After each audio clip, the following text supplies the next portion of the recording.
Ce que vous allez entendre n'est pas une simple histoire. C'est le récit d'une vie brisée, d'une justice aveugle et d'une vengeance qui a tout consumé sur son passage. Au cœur de Lyon, dans les couloirs d'un lycée prestigieux, un homme a été confronté à une horreur qui allait le transformer à jamais. Il pensait se battre pour la justice, mais il a découvert que parfois, la seule voie possible est celle que la morale réprouve. Accrochez-vous, car cette nuit-là, personne n'en est sorti indemne. L'onde de choc de cet événement se fait encore sentir aujourd'hui. Philippe Dubois était un homme respecté, le proviseur du lycée Saint-Exupéry, un établissement réputé niché sur les pentes de la Croix-Rousse à Lyon. Sa vie était ordonnée, presque prévisible. Il partageait un grand appartement haussmannien avec sa femme Marie, dont les journées étaient rythmées par les vernissages et les déjeuners entre amis. Leur monde était celui de la bourgeoisie lyonnaise, un monde de certitude et de convenance. Dans ce tableau parfait, une nouvelle venue avait apporté une touche de fraîcheur, Amélie Dupont. Jeune professeure de lettres, passionnée et idéaliste, elle avait rapidement conquis le cœur de ses élèves de terminale. Elle voyait en eux un potentiel infini. Elle ne se doutait pas que pour certains, elle n'était qu'une cible. Alors que la fête du baccalauréat approchait, une tension sourde montait, un pressentiment que Philippe, trop occupé par les préparatifs, avait choisi d'ignorer. La limousine noire de Philippe glissait sur le pavé humide du quai de Saône. La pluie fine faisait scintiller les lumières de la ville, mais il ne voyait rien. Une boule de glace s'était formée dans son estomac, irradiant un froid qui paralysait ses pensées. Il venait de quitter l'enfer, il venait de quitter son propre lycée. L'odeur âcre de l'alcool renversé et d'un parfum bon marché flottait encore dans ses narines, se mêlant au cuir de l'habitacle. Il serrait le volant si fort que ses jointures étaient blanches. Sur le siège passager, le blazer d'Amélie, un simple bout de tissu bleu marine qu'il avait ramassé sur le sol poisseux de la salle de classe. Un silence de mort régnait dans sa tête, seulement brisé par le son étouffé des sanglots de la jeune femme, un son qui s'était gravé en lui pour l'éternité. Il n'avait pas appelé Marie. Comment aurait-il pu? Comment mettre des mots sur l'innommable? Comment lui expliquer que leur monde venait de voler en éclats, souillé par la brutalité d'adolescents qu'il avait lui-même accueillis dans son bureau pour les féliciter de leurs résultats au bac? Il gara la voiture dans le parking souterrain, le grincement des pneus sur le béton résonnant comme un cri. Il resta assis dans l'obscurité pendant de longues minutes, le blazer d'Amélie toujours sur le siège. Il se sentait souillé, complice par son impuissance. Monter les escaliers de son immeuble fut une épreuve. Chaque marche semblait le rapprocher d'un jugement. La porte de son appartement s'ouvrit sur une odeur de rôti et de vin rouge. Marie, souriante, un verre à la main, l'accueillit dans le couloir. « Alors, cette fête du bac, j'espère que nos chers petits diplômés ne t'ont pas donné trop de fil à retordre, » dit-elle d'un ton léger. Philippe la regarda, son visage une toile blanche où la fatigue et l'horreur se livraient une bataille silencieuse. Il ne répondit pas. Il passa devant elle, déposa ses clés sur la console avec un bruit sec et se dirigea vers le salon. Le contraste entre le chaos qu'il venait de quitter et la perfection ordonnée de son intérieur le frappa violemment. Le feu crépitait dans la cheminée, la table était mise. C'était une scène de vie normale, une vie qui n'existait plus. « Philippe, qu'est-ce qui se passe? Tu as une tête d'enterrement, » insista Marie en le suivant. Il se servit un verre de whisky, vida la moitié d'un trait. Le liquide brûlant ne parvint pas à dissiper le froid qui l'habitait. « Il s'est passé quelque chose au lycée, quelque chose de grave, » murmura-t-il, sa voix rauque. Marie fronça les sourcils, son irritation commençant à poindre. « Grave comment? Un élève a trop bu? Une bagarre? Ne me dis pas que tu vas gâcher notre soirée pour une bêtise d'adolescent. » Ces mots, si banals, si déconnectés de la réalité, eurent l'effet d'une gifle. Il se retourna lentement. Des élèves de terminale, ils ont agressé Amélie Dupont.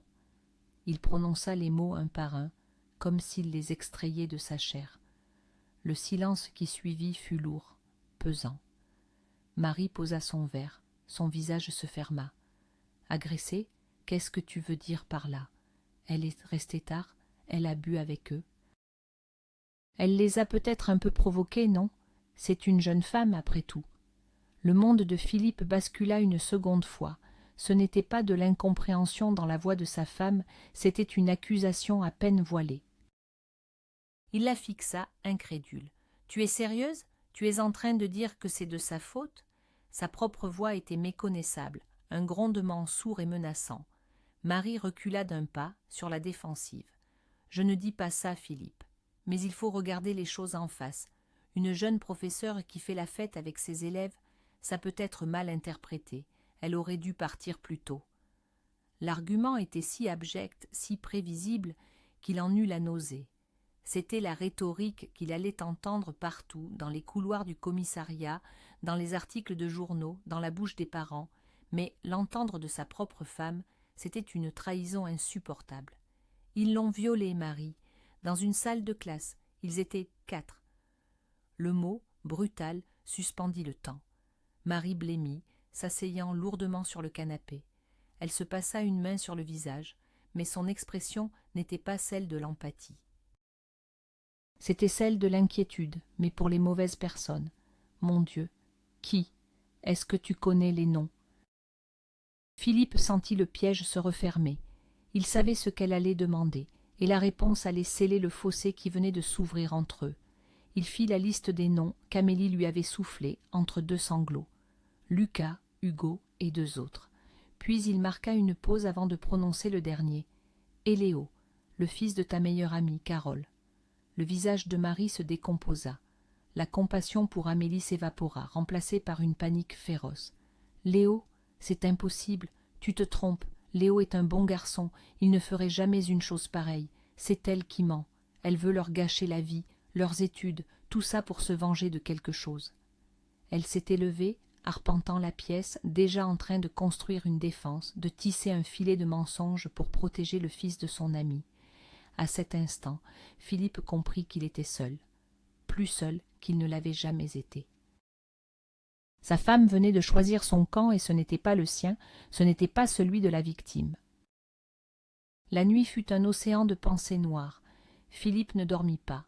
Il resta assis dans son bureau, la fenêtre ouverte sur la ville endormie, un verre de whisky à la main. Les sirènes lointaines semblaient pleurer avec lui. Il revoyait sans cesse le visage d'Amélie, son regard vide, la manière dont elle s'était recroquevillée quand il avait tenté de poser une main sur son épaule. Il se sentait responsable. Il était le proviseur.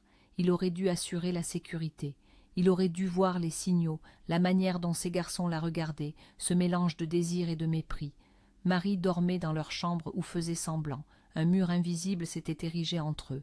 Au petit matin, alors que le ciel de Lyon passait du gris au rose pâle, il prit une décision. Il composa un numéro qu'il n'utilisait que rarement, celui de son frère Romain. Un homme qui évoluait dans des cercles bien différents des siens, un monde où la justice n'était pas toujours rendue dans un tribunal. Ils se retrouvèrent dans un petit café des Pentes de la Croix-Rousse, un de ces endroits où les touristes ne s'aventurent jamais. L'odeur de café fort et de tabac froid imprégnait les murs. Romain, plus jeune, plus dur, le regarda attentivement par-dessus sa tasse. Il ne posa pas de questions, il écouta. Philippe raconta tout, d'une voix monocorde vidée de toute émotion. La découverte, la conversation avec Marie, le nom du fils de Carole. Quand il eut fini, un long silence s'installa. Romain touilla son café, le tintement de la cuillère contre la porcelaine était le seul son. « Tu veux faire quoi » demanda-t-il finalement. Sa voix était calme, mais Philippe y décela une tension, une promesse de violence contenue. « Je veux que la justice fasse son travail, d'abord, » répondit Philippe. Il insista sur le dernier mot. Romain hocha la tête, un fin sourire étirant ses lèvres. « D'accord, on fait ça dans les règles, pour l'instant. » « Mais Philippe, tu sais comme moi que les règles sont faites par des gens comme le père de Léo. Appelle-moi quand tu seras prêt à changer de jeu. » Tron. Le rendez-vous au commissariat du 1er arrondissement fut une descente aux enfers. Amélie était là, accompagnée de sa sœur. Elle était si pâle qu'elle semblait translucide. Elle parlait d'une voix à peine audible, obligée de répéter les détails sordides à un inspecteur fatigué qui tapait son rapport avec 2 doigts. Philippe, convoqué comme témoin principal, sentait la colère monter en lui à chaque question insidieuse. « Vous êtes sûre que vous n'avez pas eu un comportement ambigu, mademoiselle Dupont? Quelle quantité d'alcool aviez-vous consommé ?» C'était exactement ce que Marie avait dit, ce que Romain avait prédit. La victime était déjà en train de devenir l'accusée. Dehors, dans le couloir, il croisa les parents de Léo. Carole, l'amie de sa femme, et son mari, un avocat d'affaires influent. Ils ne le saluèrent pas. Ils le foudroyèrent du regard, un regard qui disait « Comment osez-vous nous faire ça, B ?» La guerre était déclarée. Les jours suivants furent un supplice. La nouvelle s'était répandue comme une traînée de poudre. D'abord des rumeurs dans les couloirs du lycée, puis des articles dans la presse locale. Le Progrès titrait « Scandale au lycée Saint-Exupéry, une enseignante accuse 4 élèves ». Le mot « accuse » était déjà une prise de position. Rapidement, le récit se déforma. Amélie était dépeinte comme une séductrice imprudente, les garçons comme de jeunes victimes d'une machination. Les réseaux sociaux se déchaînèrent. Des photos d'Amélie en vacances, en maillot de bain, furent exhumées et partagées, accompagnées de commentaires immondes. Elle ne sortait plus de chez elle. Philippe tentait de la soutenir, mais chaque appel était une épreuve. Il l'entendait pleurer à l'autre bout du fil, sa voix brisée par la honte et la peur. Pendant ce temps, Marie passait ses journées au téléphone avec Carole à orchestrer la défense de Léo, à calomnier la jeune femme que son propre mari tentait de protéger. La pression monta d'un cran lorsque l'avocat du père de Léo déposa une plainte pour dénonciation calomnieuse. C'était une manœuvre classique, mais terriblement efficace. Le message était clair. Si vous persistez, nous vous détruirons. Le rectorat, inquiet pour la réputation de l'établissement, commença à prendre ses distances. Philippe fut convoqué. On lui suggéra de calmer les choses, de penser à l'avenir des garçons. On lui fit comprendre que son soutien inconditionnel à Amélie était perçu comme un manque de jugement. Il se sentait piégé dans une toile d'araignée où chaque mouvement pour se libérer ne faisait que l'empêtrer davantage. L'injustice était si flagrante, si systémique, qu'elle lui donnait le vertige. Il voyait le système se mettre en marche pour protéger les siens, les puissants, les bien-nés, et broyer quiconque se mettait en travers de leur chemin. Philippe rentra chez lui un soir, épuisé par une énième journée de lutte stérile. Marie l'attendait dans le salon, assise droite sur le canapé, aux côtés de Carole et de son mari. Un comité d'inquisition. « Philippe, nous devons parler », commença l'avocat d'un ton faussement conciliant. « Cette situation est en train de dégénérer, pour tout le monde. Léo est dévasté. Sa vie est en jeu. » Philippe éclata d'un rire sans joie. « Sa vie est en jeu ? Et la vie d'Amélie Dupont, elle ne compte pas ?» Carole se leva, les larmes aux yeux, des larmes de comédienne. « Comment peux-tu croire cette fille plutôt que le garçon que tu as vu grandir? Marie m'a tout dit, tu t'acharnes, c'est presque une obsession. » Philippe regarda sa femme. Elle baissa les yeux, incapable de soutenir son regard. La trahison était totale. « Sortez de chez moi, dit-il d'une voix blanche. « Tous. » Marie se leva. « S'ils partent, je pars aussi. » Philippe la fixa longuement. « Alors pars !» Le départ de Marie laissa un vide immense et glacial dans l'appartement. Ce n'était pas seulement l'absence de sa présence, c'était l'absence de tout ce que leur vie avait représenté. La certitude, le confort, l'illusion d'une union solide, tout s'était effondré. Philippe erra dans les pièces silencieuses, le fantôme de sa propre vie. Il se retrouva sur le balcon regardant les toits de Lyon. La ville semblait indifférente à son drame. Il sortit son téléphone et composa à nouveau le numéro de Romain. Sa voix était calme, mais cette fois, le calme était celui de la glace. Le plan A a échoué. On passe au plan B. À l'autre bout du fil, il n'y eut pas de surprise, juste une simple réponse. « J'attendais ton appel. Raconte-moi ce que tu veux. En détail. » La justice des hommes avait échoué. C'était au tour de la sienne de s'exercer. Quelques jours plus tard, l'affaire fut classée sans suite. Faute de preuves suffisantes, déclara le procureur. Les témoignages des garçons, parfaitement coordonnés, avaient semé le doute. L'absence de plainte immédiate d'Amélie et la campagne de dénigrement avaient fait le reste. C'était une victoire pour la famille de Léo. Une fête fut même organisée pour célébrer la fin du cauchemar. Pour Philippe, ce n'était que le début. Il démissionna de son poste de proviseur le lendemain, envoyant une lettre laconique au rectorat. Il ne pouvait plus diriger une institution qui faisait partie d'un système aussi corrompu. Il coupa les ponts avec son ancienne vie, ne répondant plus aux appels de ses anciens collègues ou des amis qu'il avait en commun avec Marie. Il se terra dans son appartement, ne sortant que pour voir Romain. Le plan de Romain était d'une simplicité diabolique. Il n'était pas question de violence physique. C'était trop grossier, trop direct. La vengeance devait être un poison lent, une destruction méticuleuse de ce qui comptait le plus pour ses familles, l'avenir et la réputation. Romain avait des contacts, des gens qui savaient trouver les failles, les secrets inavouables. Le père de Léo, l'avocat si sûr de lui, avait des dossiers fiscaux un peu trop créatifs. Le père de Lucas, un chirurgien de renom, avait eu quelques accidents professionnels étouffés. Hugo, lui, s'était vanté sur des forums privés de ses exploits, laissant des traces numériques que n'importe quel expert pouvait retrouver. La première phase était de collecter toutes ces informations, de tisser une toile qui les étranglerait lentement. Philippe, autrefois homme de principe, se découvrit un talent pour cette guerre de l'ombre. La haine était un moteur puissant. Pendant que l'étau se resserrait sur les familles, Philippe tenta de joindre Amélie. Il voulait lui dire qu'il n'avait pas abandonné, que justice serait faite d'une manière ou d'une autre, mais ses appels restaient sans réponse. Le numéro n'était plus attribué, elle avait disparu, coupé tous les liens avec son ancienne vie. Il se sentit envahi par un sentiment de panique. Et si, en voulant la venger, il l'avait simplement poussée à s'effacer complètement? La pensée était insupportable. Sa vengeance, qui lui semblait si juste, prenait soudain un goût amer. Il la menait pour lui, pour sa propre rage, autant que pour elle. Il contacta sa sœur, qui lui répondit sèchement que Amélie était partie se reposer loin de Lyon et qu'elle ne voulait parler à personne, surtout pas à lui. Chaque mot était un reproche. Il était l'homme qui l'avait convaincu de se battre et qui l'avait mené à cette défaite humiliante. La première salve de la vengeance frappa les garçons là où ça faisait le plus mal. Leur dossier d'admission dans les grandes écoles. Des lettres anonymes, méticuleusement documentées, furent envoyées au comité d'admission des écoles les plus prestigieuses où ils avaient postulé. Elles ne parlaient pas directement de l'agression, mais de comportements problématiques, étayés par des captures d'écran de leurs conversations en ligne, de témoignages d'autres élèves sur des faits de harcèlement passés sous silence.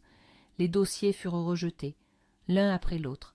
Leurs avenirs brillants, tracés d'avance par leurs parents, s'évanouissaient. Les familles, paniquées, ne comprenaient pas ce qui se passait. Elles pensaient avoir gagné. Elles ne réalisaient pas encore que le jeu avait simplement changé de règles. La deuxième salve toucha les pères. Un contrôle fiscal surprise fut déclenché chez l'avocat. Des articles commencèrent à paraître dans des blogs financiers spécialisés, mettant en doute son intégrité. Le chirurgien, lui, vit une ancienne affaire de négligence médicale refaire surface dans la presse, portée par une association de victimes de la médecine. Ce n'était rien qui puisse les envoyer en prison, mais c'était suffisant pour entacher leur réputation, pour semer le doute parmi leurs pairs et leurs clients. C'était une mort sociale à petit feu. Romain orchestrait tout depuis l'ombre, avec une précision chirurgicale. Philippe, lui, regardait le château de cartes de ses ennemis s'effondrer, mais il ne ressentait aucune satisfaction, seulement un vide de plus en plus grand. Le silence d'Amélie le hantait. Un soir, alors qu'il regardait la pluie tomber sur la place des terreaux depuis sa fenêtre, son téléphone sonna. C'était la sœur d'Amélie. Sa voix était brisée par les sanglots. « Je pensais que vous devriez savoir, bégaya-t-elle. Philippe sentit le sol se dérober sous ses pieds. Amélie, elle est partie. Il ne comprit pas tout de suite. Partie où? Je peux la joindre? Un silence. Puis la phrase tomba, comme un couperet. Non, elle est décédée. Ce matin, son cœur a lâché. Le médecin a dit que c'était le stress, le traumatisme, elle n'a pas supporté. Le téléphone glissa des mains de Philippe. Il s'effondra sur le parquet. Le silence dans l'appartement devint assourdissant. Toute sa colère, toute sa haine, toute sa vengeance, tout cela n'était que cendre. C'était inutile, il était arrivé trop tard. L'enterrement eut lieu dans un petit village de la Drôme, d'où Amélie était originaire. Il y avait peu de monde. Sa famille, quelques amis d'enfance, personne de Lyon, personne du lycée. Philippe s'était tenu à l'écart, sous un cyprès, regardant le cercueil descendre en terre sous un ciel gris. La douleur qu'il ressentait était physique, une oppression terrible dans sa poitrine. Il était le responsable. Il l'avait poussée à se battre, à affronter une machine qui l'avait broyée. S'il l'avait laissée partir, s'il l'avait laissée oublier, elle serait peut-être encore en vie. Le mot de la sœur d'Amélie résonnait dans sa tête. Elle n'a pas supporté. C'était donc ça. Il ne l'avait pas seulement violée, il l'avait tuée, lentement mais sûrement. Et lui, avec ses grands principes et sa vengeance tardive, il n'avait rien pu faire pour l'empêcher. La nouvelle de la mort d'Amélie ne fit pas les gros titres, juste une brève nécrologie dans le journal local, mais l'information remonta jusqu'aux familles des garçons. Philippe reçut un appel de Carole, la mère de Léo. Elle pleurait. « C'est horrible, Philippe, cette pauvre fille, mais ce n'est pas la faute de nos garçons. Ils sont jeunes, ils ont fait une erreur, mais ils ne sont pas des meurtriers. » Son déni était pathologique. Philippe l'écouta sans dire un mot. Puis, d'une voix plus froide que la mort, il répondit « Vous avez raison, Carole, ils ne sont pas des meurtriers aux yeux de la loi, mais vous et moi savons la vérité. Vivez avec ça. » Il raccrocha. La deuxième phase du plan de Romain était maintenant enclenchée. Il n'y avait plus de retour en arrière possible. Il ne se battait plus pour la justice, ni même pour la vengeance. Il se battait pour la mémoire d'Amélie. Il voulait que sa mort ait un sens. Le lendemain, les 4 garçons disparurent. Il n'y eut pas d'effraction, pas de violence apparente. Ils s'étaient simplement volatilisés. La panique s'empara des familles. La police fut alertée, mais l'enquête piétinait. Les parents, qui quelques semaines plus tôt se sentaient tout-puissants, étaient maintenant terrorisés et impuissants. Ils appelèrent Philippe, le suppliant, l'accusant. Il nia toute implication, sa voix d'un calme olympien. Il passait ses journées dans son appartement à lire, à écouter de la musique classique, comme si de rien n'était. Mais à l'intérieur, il était un désert. Romain l'appela une seule fois. « C'est fait, ils vont avoir le temps de réfléchir à leurs actes, loin de tout. » Philippe ne demanda pas de détails. Il ne voulait pas savoir. Il voulait juste que le silence dans sa tête s'arrête. 3 jours plus tard, ils réapparurent. On les retrouva au petit matin, hagards, sales et terrorisés, sur une aire d'autoroute près de Mâcon. Ils étaient physiquement indemnes, mais quelque chose en eux était brisé. Ils refusèrent de dire ce qui s'était passé, se contentant de marmonner des phrases incohérentes. Ils étaient devenus des ombres. Leur arrogance avait disparu, remplacée par une peur primale. Quels que soient les tourments qu'ils avaient subis pendant ces 3 jours, ils les avaient changés à jamais. Ils avaient fait l'expérience de la terreur et de l'impuissance. Ils avaient goûté à ce qu'ils avaient fait subir à Amélie. La police classa l'affaire comme une fugue. Mais tout le monde savait, les parents savaient, et ils avaient trop peur pour chercher le coupable. Un matin, on sonna à la porte de Philippe. C'étaient Léo, Hugo et Lucas. Le 4e avait déménagé avec sa famille. Il se tenait sur son paillasson, le regard fuyant, les épaules voûtées. Il ressemblait à des vieillards, dans des corps d'adolescents. « Monsieur le proviseur » commença Léo, sa voix tremblante. Philippe le coupa. « Je ne suis plus votre proviseur. » Un long silence s'installa. C'est Hugo qui prit la parole, les mots sortant avec difficulté. On voulait s'excuser pour mademoiselle Dupont. On ne savait pas. Philippe les regarda, un par un, sans la moindre trace de pitié. Vous ne saviez pas quoi? Que vos actes avaient des conséquences? Que briser une vie pouvait la tuer? On veut savoir ce que vous nous avez fait, reprit Léo, une lueur de défi dans les yeux. Vous voulez savoir? Je vais vous le dire. Je vous ai offert un aperçu, un tout petit aperçu du monde que vous avez créé pour elle. Le monde où l'on n'est plus en sécurité, où l'on a peur, où personne ne vous croit, sauf que pour vous, ça n'a duré que 3 jours. Pour elle, ça devait durer toute la vie. Les garçons blêmirent. Ils comprenaient maintenant. Ce n'était pas une punition aléatoire. C'était une leçon. une leçon gravée dans leur chair et leur esprit. « Elle est morte à cause de nous, » murmura Lucas, comme s'il le réalisait pour la première fois. « Oui, » répondit simplement Philippe, « et c'est la seule chose que vous ne pourrez jamais fuir, c'est votre prison. Maintenant partez, je ne veux plus jamais vous voir. » Il leur ferma la porte au nez. Après leur départ, Philippe se sentit vidé. La vengeance était consommée, mais la douleur était toujours là, intacte. Il avait détruit des vies pour en venger une autre, mais rien ne pouvait ramener Amélie. Il se rendit compte qu'il était devenu ce qu'il méprisait, un homme qui utilise la peur et la violence pour imposer sa loi. Il avait franchi une ligne et ne pourrait jamais revenir en arrière. Il quitta l'appartement le jour même, laissant les clés sur la table. Il vendit tout ce qu'il possédait et partit, sans destination précise. Il cherchait un endroit où le souvenir d'Amélie serait moins douloureux, un endroit où il pourrait peut-être un jour se pardonner. Mais il savait au fond de lui que certains fantômes ne vous quittent jamais. Des années plus tard, Philippe vivait dans un petit port de Bretagne. Il était charpentier de marine, travaillant de ses mains, sentant le bois et l'air salin. Il parlait peu. Les gens du coin le respectaient, sentant en lui une tristesse ancienne et profonde. Un jour, il reçut une lettre. Elle venait de Marie. Elle demandait le divorce officiellement après toutes ces années de séparation de fait. Elle lui racontait ce qu'étaient devenus les autres. Carole et son mari avaient divorcé après que le scandale financier eut éclaté. Léo n'avait jamais réussi à terminer ses études, passant d'un petit boulot à l'autre, hanté par ses démons. Les autres garçons avaient des parcours similaires, des vies brisées, incapables de construire quoi que ce soit de solide. La vengeance de Philippe avait été totale, une malédiction qui les avait suivis bien après les faits. Marie expliquait dans sa lettre qu'elle avait fini par comprendre, trop tard bien sûr. Elle avait revu Carole des années après, et son amie lui avait avoué, dans un moment de lucidité due à l'alcool, que Léo lui avait tout raconté cette nuit-là. Elle avait su la vérité depuis le début. Elle avait choisi de la nier, de protéger son fils et son statut social au détriment de tout le reste. Marie écrivait qu'elle avait honte de sa lâcheté, de son aveuglement. Elle demandait pardon à Philippe.